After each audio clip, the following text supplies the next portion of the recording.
pour la dernière vidéo que je crois que j'ai en retard pour le moment officiellement d'il y a très longtemps, qui est le retour sur l'alternance en Master MEF premier degré que j'ai vécu il y a 2 ans. À l'époque c'était la première année où on passait le concours en Master 2 et donc en Master 2 on avait le choix d'être soit stagiaire et suivre des stages classiquement sans être en responsabilité avec éventuellement un titulaire qui va nous peut-être laisser la main de temps en temps, soit être vraiment responsable d'une classe en tant que contractuel en alternance pour un tiers-temps techniquement. Alors à l'époque, quand j'ai fait mon alternance, on avait un quart-temps effectif toute l'année. C'est-à-dire que une fois par semaine, j'avais ma classe qui était toujours la même de septembre à juillet et mettons tous les mardis de mémoire, ouais c'était les mardis, le lundi on n'avait pas cours pour préparer nos cours du lendemain et le mardi on était en classe toute la journée tous les mardis, plus comme ça c'est un quart-temps techniquement mais qu'on avait un contrat d'un tiers-temps, on avait une période de remplacement à effectuer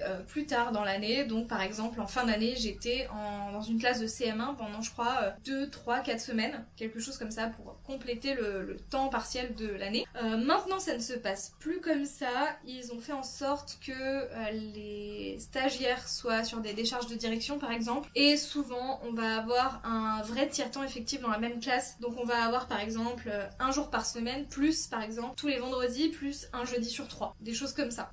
Ça dépend des académies, comment ils s'organisent. Alors comment postuler? De mémoire, il y avait une candidature qui ouvrait aux alentours de mai-juin, je crois. Je crois que ça avait ouvert avant qu'on ait les résultats de l'ancien concours de mémoire. Donc c'était un peu en mode si on l'a pas, peut-être il faut candidater tout de suite. Et comme on était dans un contexte post-Covid, on n'a pas eu des entretiens en physique, on a eu des entretiens en visio, très spécial. J'ai vraiment eu un recrutement très spécial. C'est clairement pas ce qui se passe maintenant. Plus comme on n'avait pas, comme c'était l'année du concours et qu'on avait passé le concours, nous pour postuler en tant que contractuel, ils nous avaient forcé à avoir passé le concours. Si on n'avait pas passé le concours version M1, ancienne version, on ne pouvait pas postuler pour être alternant. Ce n'est plus le cas maintenant, vu qu'on postule pour être alternant bien avant de passer le concours. Et donc ils nous avaient demandé nos notes au concours, et en dessous une certaine note, c'était éliminatoire pour eux, ils voulaient même pas nous voir en entretien. Donc c'était important d'avoir quand même plutôt bien réussi les écrits du concours, même si on n'avait pas forcément eu les écrits ou autres. Et ensuite on avait un entretien avec des petites questions assez classiques, comme un peu l'entretien actuellement du concours à l'oral. Donc il fallait aller sur le site de notre académie, remplir un dossier administratif, etc. Voilà. Donc assez simple, assez classique. Actuellement je ne sais plus comment ça se passe. Il y a toujours un point de vue administratif, mais je pense qu'il demande une lettre de motivation, peut-être un CV en plus. Il y a peut-être plus de choses. Il y a sans doute des entretiens peut-être en présentiel. À voir, je ne sais pas, vu que je n'en ai pas été concernée, on va dire. Ensuite, en termes de charge de travail et de responsabilité, clairement c'est une classe en quart-temps, avec des cours à préparer pour un jour par semaine, un jour et quelques par semaine. Donc ça reste une charge de travail qui est rajoutée en plus de votre master, de votre mémoire, de votre préparation au concours. Donc c'est pas à négliger, c'est pour ça que vouloir se dire je vais faire l'alternance, ça demande, je pense, de s'être organisé en amont pour avoir commencé ses révisions, pour pouvoir étaler sa charge de travail et être capable de se dire quand ce sera les vacances scolaires, il faudra que je taffe mes cours à l'avance pour gagner du temps plus tard quand je serai fatiguée par exemple, quand je serai dans autre chose, dans mon mémoire ou autre. Et après il y a le côté responsabilité dans le sens où c'est votre classe. Il y a le titulaire 3 jours sur 4, mais c'est tout autant votre classe que la sienne.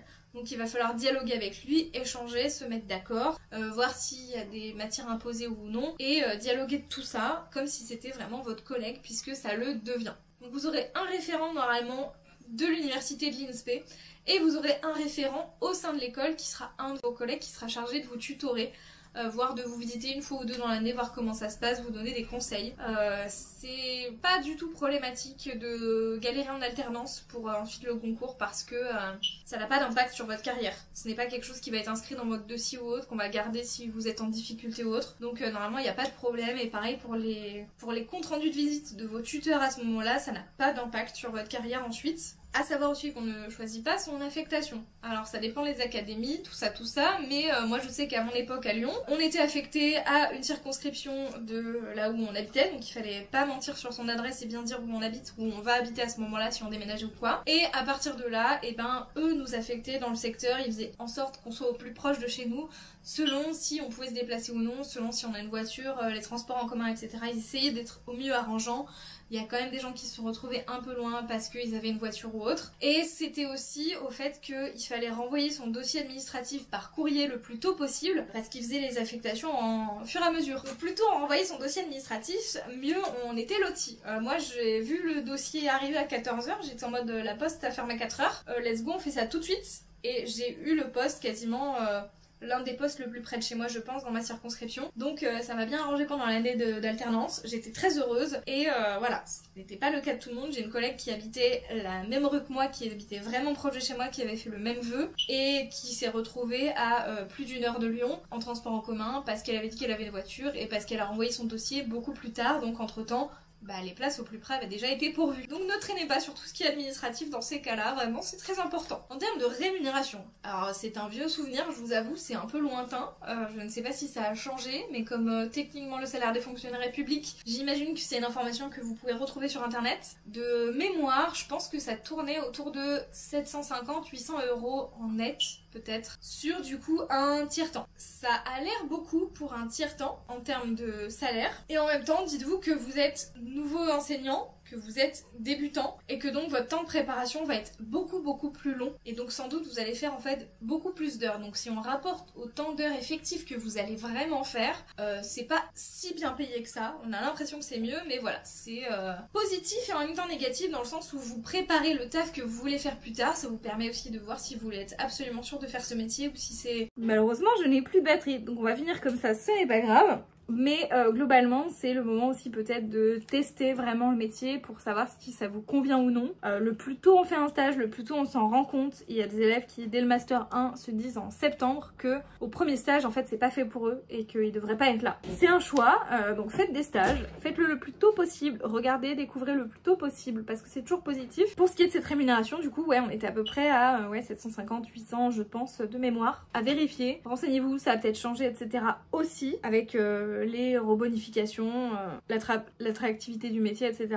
On a des primes et surtout, moi avoir fait l'alternance, ça m'a permis ensuite, l'année d'après, de faire une demande de reclassification. C'est-à-dire que on a pu prendre en compte l'ancienneté que j'avais. Alors ça n'impacte pas directement toujours mon salaire ou autre, même si quand même un peu, parce que finalement, j'ai gagné, je crois, quelques mois sur mon avancement. Ça veut dire qu'au lieu de passer à l'échelon 1 ou 2 tous les mois de septembre ou je sais plus, en fait je passe à l'échelon d'après dès le mois de mai globalement parce que c'est le temps que j'ai gagné par rapport à mon contrat. Donc ça peut être utile aussi, pensez à faire cette demande de reclassification quand vous passez le concours, quand en général quand vous obtenez le concours on vous demande de faire cette demande à votre prise de poste, il faut renvoyer les documents avant genre octobre et faites-le parce que c'est toujours utile, c'est du salaire en plus, c'est quelques mois de prix d'avancement de carrière et c'est quelques mois mais ça compte quand même dans une carrière, ça avance vos rendez-vous de carrière puisque vous passez à l'échelon d'après plus vite, donc pour votre salaire etc. c'est toujours sympa pour la retraite aussi. N'hésitez pas si vous avez des questions vis-à-vis de l'alternance en commentaire, je pense qu'il y aura plein de gens très sympathiques pour vous répondre et moi-même quand j'aurai un peu de temps, j'essaie de répondre aux commentaires, à tous les commentaires, même si j'avoue des fois ça me prend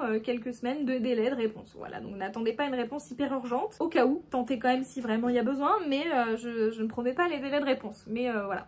J'espère que cette vidéo vous aura plu, vous aura aidé. N'hésitez pas à partager vous comment ça se passe maintenant, plus récemment aussi dans les commentaires pour aider les gens qui passent par là et qui ont besoin d'une réponse plus actuelle. Voilà. Prenez soin de vous. Ciao ciao.